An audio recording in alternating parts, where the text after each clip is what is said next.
Howdy YouTube, I'm Max Selector with Everglades Equipment Group, and today I'm here to talk to y'all about the 3032E equipped with our 300E loader.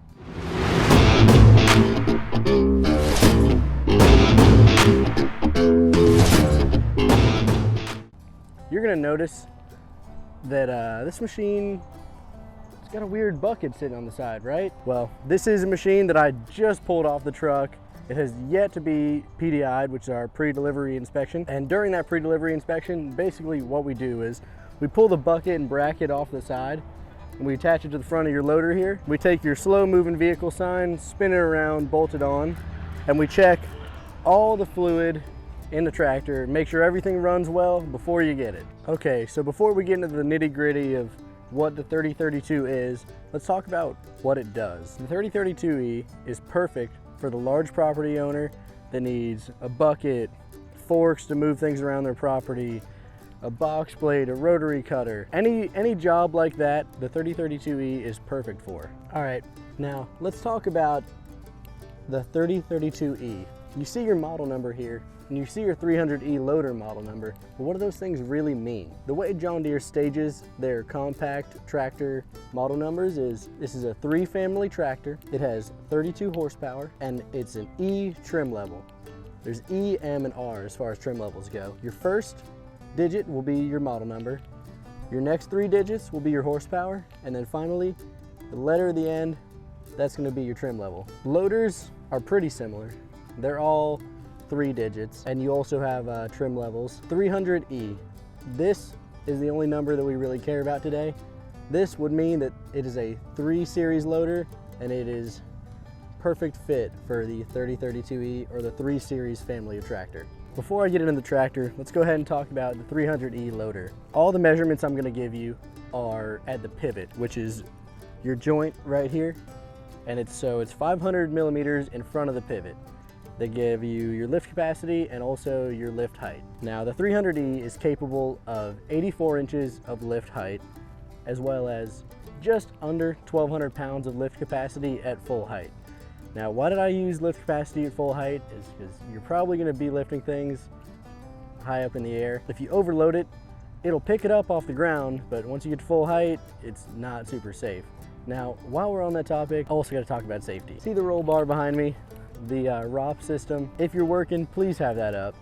If it falls over on you, I'm 140 pounds soaking wet. I can't lift you up. I can't lift the tractor up and off you. Roll bar up. And also, try not to drive around with your lift, your boom way up in the air. When you have a super heavy object on here, way up in the air, it kind of changes the center of the gravity of the tractor and makes it easier to tilt and flip. 84 inches of lift height, and just under 1,200 pounds of lift capacity at full height. Although if you have 1,200 pounds all the way up at full height, just don't drive fast. If you flip the tractor, I can't help you. All right, so while we're on the topic of safety still, let's talk about your rollover protection system, or your ROP system as Deere likes to call it. So as you can see, probably see on this one better, you got your pins here, and here's your secondary position for your roll guard. This part of the frame tilts back and sits level right here, horizontal, when you put this pin through here, and that's mainly for clearance. If you're working, like I said, please keep your roll bar up. It will save your life in the event of a rollover. Okay, now with all the safety stuff out of the way, we can get into the fun part. First, we're gonna talk about engine access. These Deeres it's really simple, man. I mean, you take your key, you gotta have your key on you to use the tractor, so there's no reason you wouldn't have it. Take your key, plug it in here, lifts up on 2 gas shocks back there. It's fantastic. Now, to access either side of the engine, you got your twist knobs right here. Once you have them twisted out, you just pop the plate off and wiggle it on out. So you've seen how to access the engine. Now we got to talk about something a little more important, and that's horsepower. This is the 3032E, and this monster is powered by a 31.2 horsepower 3-cylinder Yanmar engine. Let's talk about implements for a second. If your implement says that it requires 31 horsepower, I hate to break it to you, but the 3032E will not be enough. There's a difference between horsepower at the engine, or at the flywheel, I guess, and then horsepower at the PTO. 31.2 horsepower engine, like this Yanmar behind me, is really only good for about 25 PTO horsepower. So it can run any implement up to a 25 PTO horsepower implement, if you need the PTO, that is. Now we're gonna talk about what's in the engine bay. It's gonna be a little bit easier for me to film everything in here in this kind of vlog style shot. Anyways, let's get started. We're gonna start from the front, work our way towards the back. Up front, right in here, you got your batteries, as well as access to your headlights, oil coolers, radiator, as well as your coolant overflow is in here as well. Walking to, well, my right of the machine, I took this side plate off. So you got your diesel particulate filter, or your DPF. There you go. In here you can see it says Yanmar. Let me see if I can get you a better look. Yanmar. It's kind of weird to see on a Deere machine, huh? But oh well. They're pretty darn good engines, I'll tell you what. Anyways, back to it. You got your alternator right here as well on the right side of the machine. And here, it might be a little hard to see. So alternator, right side of the machine. In this, if you pull this cover off right here, it's just a few bolts. I think they're 10 millimeters. Pull them off. In here is access to your starter. Super, super easy to get to. Okay, walking around to the left side of the machine, or my left of the machine. Up here, here's your air filter. It does look nice and pretty, all painted black right now, doesn't it? As well as also on this side of the machine, your oil fills down here. See if I can get you a better look in there. Oil fills in there. That's about it in the engine bay. These things are super simple. Should I add? Yeah, it's a final tier 4 emissions engine, which is why you have the DPF and regen, which I'll talk about a little bit later. Yeah, there you go, super simple. Engine bay is very, very easy to work on. The panels that pop out help a ton with that. Okay, now I'm gonna hop in the tractor here and we can talk about operator controls. Up here is your dash. Here's your loader controls. Down here is your key. Go ahead and kick that thing on. I gotta also add, up here, this is your throttle. So we're gonna go probably from the dash, and then I'll cover the floor controls, and then I'll cover, you know, what you see at your hip. You see your engine hours.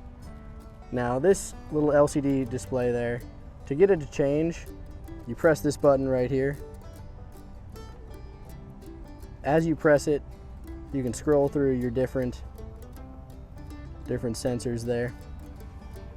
Now, talking about this little display right here, you got your turn signals. As you can see, now that one's kicked on. Kick this one on, now that one's blinking. Touch them to turn them off. Right here, you got your hazards, both blinking now. So this, if it comes up on here that you need to do a parked regen, this is how you'll do it. You'll click this button right here. If that comes on, contact your dealer because you may have something else going on. This is your stop regen feature, your button here. I would recommend never hitting that. If you have to stop regen for any reason, regen is a thing that happens in the tractor where it idles way up, gets the engine hot so it can clean out your DPF, clean out your exhaust and burn all that bad carbon away. The tractor needs it. If you don't let that feature roll, your engine gets plugged up and you can have a ton of serious issues. Let the regen go through, just rolling regen, continue working, the tractor's gonna rev up, it's no big deal. Keep doing what you're doing. Also on the dash here, and probably the last thing I'll show you, you got your temperature gauge. Obviously, if it's in the red, you got a problem. Okay, you know about the dash, now we're gonna talk about your floor controls. To start, on the left side of the machine, you got your 2-stage brake. This acts as your brake and your differential lock. Now your differential lock basically locks the rear tires so that they spin at the same speed. If you don't have it locked, when you make if you have it locked, I would recommend not making turns on cement or hard ground, but that's mainly for just getting you through some sticky spots if you got a little bit of mud. To press that, it'll start spinning your rear tires at the same speed, It'll get you the grip you need to get on out of there. On the right side of the machine, you got your twin touch pedals. Now, this is a hydrostat transmission, and you've only got 2 ranges. It's very simple to operate. When I say you got 2 ranges, here you go, your high and your low. In the middle, right here, is neutral. So say I wanted to drive this thing, just take it for a cruise. I'm gonna go ahead, probably pop this thing into high gear, maybe rev it up a little bit, and then I'm gonna press. Can you guess which pedal I'd press to go forwards? If you guessed the one on the left, you'd be right. Forward, reverse. Okay, now this will be the last of your operator controls. Right here, you got your parking brake. Deere kind of does everything with it that has to deal with movement in orange. So like your high-low range shifter, your throttle and your parking brake, all movement oriented levers in bright orange. Hard to miss. On the left side of the tractor, right next to your parking brake here, there's your 4-wheel drive lever here. Pull it up, you're in 4-wheel drive. Down, 2-wheel drive. Very simple. On the right side of the machine, up in your armrest level, you've got some storage, water holder right there. Here's your PTO engage switch, obviously engaged, disengaged. And then you got your 12 volt. A little bit further down, you got your seat belt. Connects on the other side right here, right next to your high-low shifter. And then you've got your 3-point height. All the way back here at 9 would raise your 3-point all the way up. Drop it down to 0, drop your 3-point all the way down. Fairly simple. These compacts are pretty easy to drive. And I mean, as far as the reliability goes, there's not a whole lot to break, so they're hard to beat. Finally, we're at the rear of the machine, top to bottom, as usual. Fuel fill, as well as your gauge right here. This fuel tank, it's right around 7.6 gallons. More than enough for this machine. I mean, it's extremely fuel efficient. So you get your 3-point hitch. It's called a 3-point hitch because 1, 2, 3 points of contact with whatever implement you're pulling or you have attached to it. On the left side of your, I guess your little PTO area here, you'll see a yellow dipstick. That's for checking your fluid. On the right side, there's a little black cap, and that's for filling. Pretty obvious. And all right, so far bottom of the machine, under this little cover deal here inside this housing, there's your PTO shaft. Any PTO driven implements, that's where you'll hook them up. And right below that, you got your drawbar. So say you're dragging around, I don't know, like a little baby grain tank, that's where you'd pull it from. Nice, simple little machines, but they're workhorses, and I'll tell you what, these compacts are great for the job that they do.